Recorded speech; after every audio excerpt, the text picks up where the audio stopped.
There is only one thing that is keeping you from the relationship with God that you want, from the successful life that you want, and that is your heart.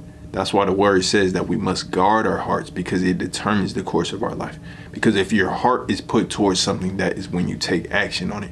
But if you don't have a heart to do something, then you won't take action on it. That's why you're not reading your word. That's why you can't spend time with God. That's why you're struggling with temptation, because your heart is more towards that temptation than it is for Christ. That's also why you don't want to work hard. That's why you're dealing with slothfulness. The reason why you are struggling with a lot of things is because of your heart. You need to have a heart for Christ. You need to build that love for Christ so that you can actually start to take action on the things that is best for you. But until you change your heart for the better, then you won't be able to live the life that God wants for you. So that's why it's so important that you change your heart.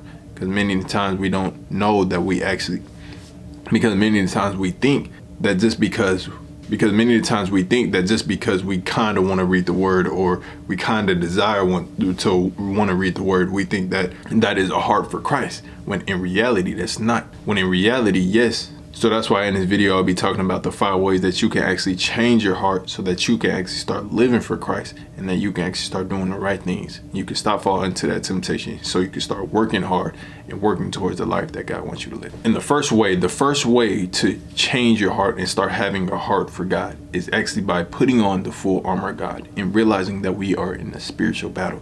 You see, the enemy is coming after your heart because he knows that actually determines the course of your life. So if he can get you to desire certain things, then that's when he can tempt you, and that's when he can cause you to take action. But if you are being obedient to Christ and putting on the full armor of God, which it talks about in Ephesians 6, then the enemy will not be able to attack you. He won't be able to attack your heart. And so that's why it's important that you are reading your word, and that you are obeying what the word is telling you to do, so that you are able to win those battles against the enemy. Because that is what the enemy is trying to do. His main goal is to get after your heart so that you can change other people's hearts, and that so that you don't end up getting saved. So make sure that you are putting on the full armor of God, reading your word every single day, that you have the shield of faith, keeping your faith sturdy, and making sure that you are continuing to see God each and every day. And that's why it says in Ephesians chapter 6, verse 11, it says, put on all of God's armor so that you will be able to stand firm against all strategies of the devil.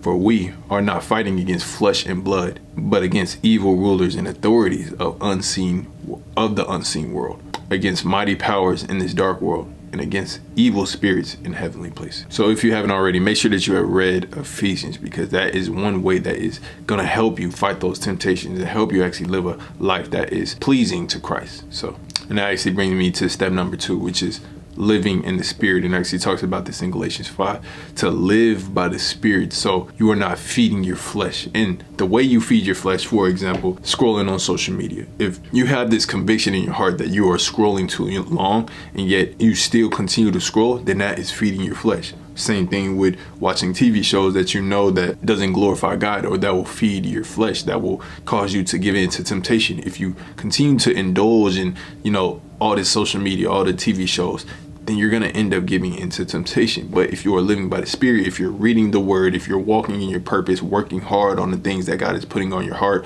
then that is living in the Spirit, being obedient to God, waking up when you don't feel like it, waking up before the sun rises, doing things that your flesh doesn't want you to do, that is hard for you.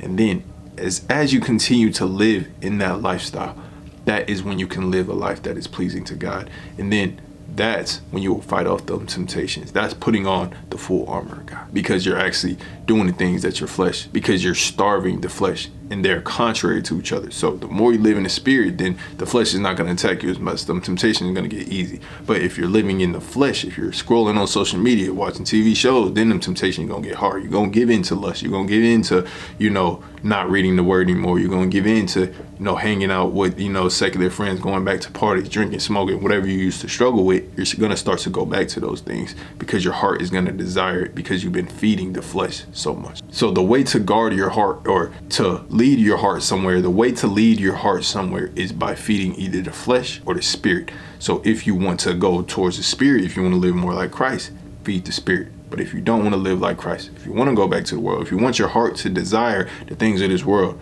then feed your flesh. So it's a choice, and God gave us that free will choice. I know sometimes we say, oh, I can't, I didn't have the choice to, desire these things. But yes, we do have the desire. But yes, we do have the choice to, choose what we desire by simply paying attention to what we feed. So, and the third way to guard your heart and desire the things of the Lord is by praying for it. We get our strength from the Lord, so we need to ask God for strength. And that's why it says in Ephesians chapter 6, verse 18, it says, pray in the Spirit at all times and on every occasion. Stay alert and be persistent in your prayers for all believers everywhere. And so for all of the believers, if you call yourself a believer and a follower of Christ, you need to pray, because the enemy can easily take that away from you. He can cause you to slowly start feeding the flesh because he's sneaky. He will get you in different ways. Different people will start to pop up, different social media posts will start to pop up. And then if you are not living in the Spirit, then you can't see that coming, because the enemy can out trick you. He's smarter than you. So you need to stay with the one who is smarter than the enemy, which is the Lord. And so if you want to outsmart the devil, you have to stay with God, continue to stay with God. And you do that simply by praying each and every day. Praying is a weapon against the enemy trying to attack you. And what praying does, not only does it pour out your heart to God, but it also protects you, and it also keeps your mind on God. Because when you are praying, your mind is solely on God. And so if you put down social media, if you put down, the TV shows or whatever you're watching, and start to pray, then your mind completely goes from the world to God. And so that's why it's so important to pray, not only because it gives you strength, but it also keeps your mind on God, and it keeps you living in the Spirit. So make sure that you're praying at all times, praying against the enemy, because the enemy's here to kill, steal, and destroy your calling. But you just have to be willing to fight. So number 4 is watch who surrounds you. Because like I said earlier in the video, the enemy will send people your way to get you off of God's calling. So watch who is around you, because people can shift you to make you want to feed your flesh, make you want to give in to them temptations. And the more you hang around them people, the more you feed your flesh. And so you can feed your spirit more than you feed your flesh by hanging around them. But if you're not feeding your spirit enough and they catch you lacking, then they can get you to give in to that temptation that you used to struggle with. And the word says a fool repeats his folly. And so if you don't want to go back to the world, if you don't go back to giving into them desires, then you need to cut those friends off, cut those people off who's around you, whether that be a family member, whether that be a relationship, definitely a relationship, or whether it be a friendship. And the reason why I say especially a relationship is because relationships can influence you more than a friendship. And that's why it's important to be equally yoked. But just make sure that you are continuing to hang around people who are building you closer to God, because iron sharpens iron, and the people around you is who you're going to end up being like. So, and the last way to guard your heart and actually start to live like Christ is to find your purpose and work towards something. Because the minute you're not working towards something is the minute you start to focus on distractions, and then those distractions cause you to feed your flesh, and then your flesh causes you to change your heart, and then you start to take action and live like the world again and give in to those temptations.